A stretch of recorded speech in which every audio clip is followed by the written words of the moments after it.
बीते दिन बुधवार को यहाँ पे पुलिस ने रेड मारी। भिलाई नगर सीएसपी सत्यप्रकाश तिवारी और उनकी टीम ने यहाँ पे जैसे ही दबिश दी, जितना आप मैदान में देख रहे हैं, ये कार खड़ा है, वहाँ पे कुछ बाइक में लोग खड़े हैं, उधर भी कार खड़ा है, सब लोग भाग गए और कई लोगों के खिलाफ 36H की कार्रवाई हुई।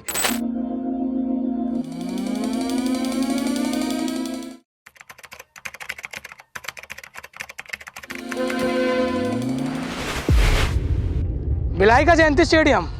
जो कभी जाना जाता था खिलाड़ियों के लिए, पर स्टेडियम पूरा खंडम हो चुका है और स्टेडियम के सामने ये काला लाल मैदान जहां नशेड़ियों का और शराबियों का अड्डा रहता है। पीछे आपको एक गली दिख रहा होगा, ये रास्ता जो है रिसाली जाने वाला रास्ता जोड़ता है। इस रास्ते में भी लोग अंधेरे में कार खड़ा कर बाइक खड़ा कर और डिस्पोजेबल रख नशाखोरी करते हैं।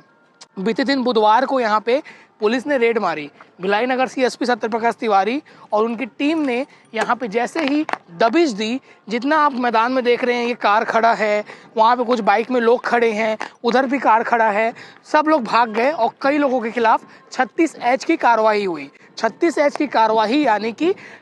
पब्लिक प्लेस में शराब पीने वाले जो न्यूसेंस फैलाते हैं, पर लोग नहीं समझते। आज हम यहाँ इसलिए आए हैं, किसी की प्राइवेसी भंग तो नहीं करेंगे, इतना हम समझते हैं, चाहे वो जो भी कर रहे हो, पर अंधेरे में जब आप खड़े होंगे तो पुलिस के लिए वो चैलेंज हो जाता है। चैलेंज इसलिए, मान लीजिए दो प्रेमी प्रेमिका यहाँ पर आए हुए हैं और अंधेरे में खड़े हैं, वहीं पर कुछ 4 नशेड़ी लोग आ जाते हैं और बदतमीजी किया करते हैं और या फिर कुछ वहाँ पे घटना हो जाती है, तो उसमें किसकी जिम्मेदारी होगी? पुलिस को सब लोग बोलेंगे, हम भी पुलिस से सवाल उठाएंगे, पुलिस से सवाल करेंगे, पर अंधेरे में अगर आप खड़े रहेंगे तो क्राइम को बुलावा देना जैसा ही होता है। यहाँ पे आप देख सकते हैं एक कार है और यहाँ पे लाइट लगा हुआ है, थोड़ा सा ये लाइट लगा हुआ है, इस कारण थोड़ा रोशनी रहता है, पर देखिए सब लोग ब्लैक फिल्म लगा के यहाँ पर आते हैं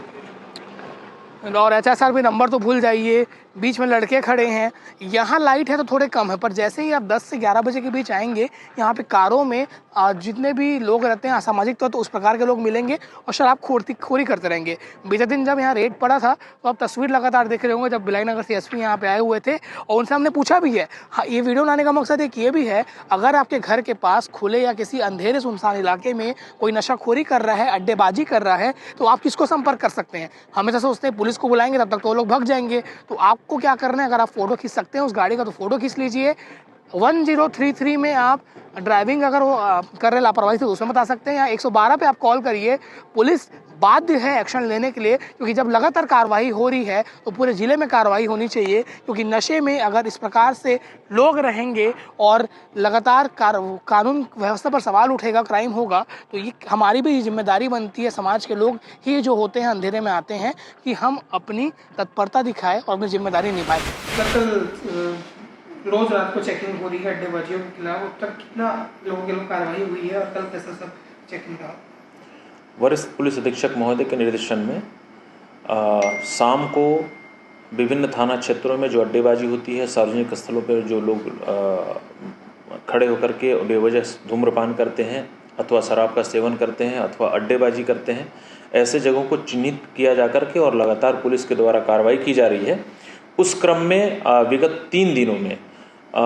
लगभग 68 के आसपास जो सार्वजनिक जगह पे लोग शराब पी रहे थे, उनके विरुद्ध 36H की कार्रवाई की जा करके और उनके विरुद्ध प्रकरण दर्ज किया गया है। साथ ही काफ़ी संख्या में लोग जो बेवजह वहाँ पे देर रात्रि तक बैठ करके अड्डेबाजी कर रहे हैं, बेवजह घूम रहे हैं और माहौल को दूषित कर रहे हैं, ऐसे व्यक्तियों को समझाइश दी गई है और कुछ व्यक्तियों के खिलाफ प्रतिबंधक कार्रवाई भी की गई है। इसी क्रम में कल रात में पुलिस अधीक्षक महोदय के निर्देशन में भिलाई नगर अनुविभाग के भिलाई नगर, भट्टी, सुपेला और स्मृति नगर, ये चारों थाना क्षेत्रों में रात को 9 बजे से 12 बजे तक लगातार जो संभावित क्षेत्र है जहाँ पे ज़्यादा अड्डेबाजी होती है अथवा जहाँ पे लोग बैठ करके सार्वजनिक जगहों पे शराब का सेवन करते हैं, सिविक सेंटर, जयंती स्टेडियम के आसपास, इसी तरह जो ढिल्लन कॉम्प्लेक्स है उसके आसपास, ढिल्लन होटल के पीछे जो पार्किंग का इलाका है उधर, और स्मृति नगर के जुनवानी रोड में और शंकराचार्य जो मेडिकल कॉलेज के आसपास का जो इलाका है वहाँ पे इनको चिन्हित किया गया और चिन्हित किया जा करके यहाँ पे दबिश दी गई और यहाँ पे सार्वजनिक जगह पे जो शराब पी रहे थे लोग, नशापत्ती कर रहे थे, और उनके विरुद्ध कार्रवाई की गई है। और काफ़ी सारी संख्या में जो लोग थे उनको समझाइश दी गई कि अगर भविष्य में यहाँ पे वो बेवजह घूमते पाए जा रहे हैं, देर रात्रि तक वहाँ पे सार्वजनिक जगहों पे झुंड बना करके बैठ करके और धूम्रपान करते पाए जाएंगे तो उनके विरुद्ध कठोर वैधानिक कार्रवाई की जाएगी। सर, कहीं अगर ऐसे लोगों के जनता को परेशानी होती है, जैसे कोई शराब पी रहा है, उतलंगी कर रहे हैं, तो कहाँ कौन से नंबर पर संपर्क किया जा सकता है आप लोगों के तरफ, क्योंकि आप लोगों के तरफ जनमित्र भी चलाए जा रहे हैं? देखिए, वो अभी लगातार 3 नंबर जो टोल फ्री नंबर हैं वो जारी किए गए हैं और साथ ही 112 डायल 112 नंबर अभी भी है। तो यदि सार्वजनिक जगह पर किसी प्रकार की कोई अड्डेबाजी हो रही है अथवा किसी प्रकार का कोई नशापत्ती का सेवन हो रहा है, अवैध रूप से बेचने की कार्रवाई हो रही है, तो उसके लिए 1930 एक नंबर है, वो उस पर कॉल करें। यदि वहाँ पे अवैध रूप से कोई बिक्री वगैरह की कार्रवाई की जा रही है नशे की, उस पर तत्काल यदि टोल फ्री नंबर पे कॉल करते हैं तो तुरंत पुलिस को सूचना मिलती है, नंबर भी गोपनीय रहता है। इसी प्रकार 112 पे कॉल करें। साथ ही जो भी अभी अभियान चलाया जा रहा है पुलिस मित्र अभियान, उसके तहत जितने भी थाना प्रभारी हैं, संबंधित थाना प्रभारी, बीट प्रभारी, नगर पुलिस अधीक्षक और अतिरिक्त पुलिस अधीक्षक महोदय का नंबर भी सार्वजनिक किया गया है। एक पंपलेट के माध्यम से सभी जगह बताया जा रहा है, लोगों को समझाया जा रहा है और ये नंबर नोट कराया जा रहा है कि इस प्रकार की कोई अवैधानिक गतिविधि यदि कहीं पाई जाती है तो तत्कालीन नंबरों पर संपर्क करके किसी भी नंबर पर यदि आप जानकारी देते हैं तो उसमें त्वरित रूप से कड़ी एवं वैधानिक कार्रवाई की जाएगी।